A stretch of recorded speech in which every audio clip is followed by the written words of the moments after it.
কালি দিনটো আমাৰ বাবে আৰু এটা প্ৰাপ্তিৰ দিন। আজিৰ পৰা কেইমাহমান আগতে আমি এটা আঁচনি আৰম্ভ কৰিছিলোঁ, মহিলা উদ্যমিতা আঁচনি।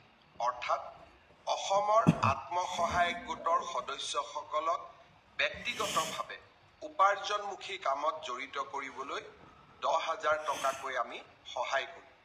এই 10,000 টকাৰ সৎব্যৱহাৰ হ'লে ভৱিষ্যতে আমি 25,000 টকা আৰু 25,000 টকাও উৎপাদনমূলক কামত ব্যয় কৰিলে ভৱিষ্যতলৈ বেংকৰ সৈতে 50,000 টকা। যেতিয়া মই এই আঁচনিটোৰ কথা কৈছিলোঁ, মহিলা সমাজে অত্যন্ত উৎসাহেৰে আগবাঢ়ি আহিছিল। আঁচনিটো ৰূপায়ণৰ নীতি নিয়ম পালন কৰোঁতে কিছু সময় লাগিলে। কংগ্ৰেছে উলিয়াই দিলে যে মুখ্যমন্ত্ৰী এনেই কৈছে, মহিলাসকলক ঠগালে, মহিলাসকলক পইচা কেতিয়াও নিদিয়ে। অহাকালি বিহালীত এই আঁচনিটোৰ আমি শুভ উদ্বোধন কৰিম। বিহালীত 23,000 মহিলাই এই আঁচনিটোৰ প্ৰথম পৰ্যায়ৰ 10,000কৈ টকা লাভ কৰিব।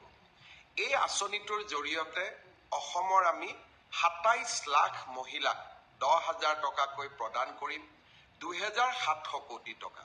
আৰু নগৰ অঞ্চলতো 3 লাখ মহিলাক এই আঁচনি আমি প্ৰদান কৰিম, তাতো আমাৰ প্ৰায় 300 কোটি টকা।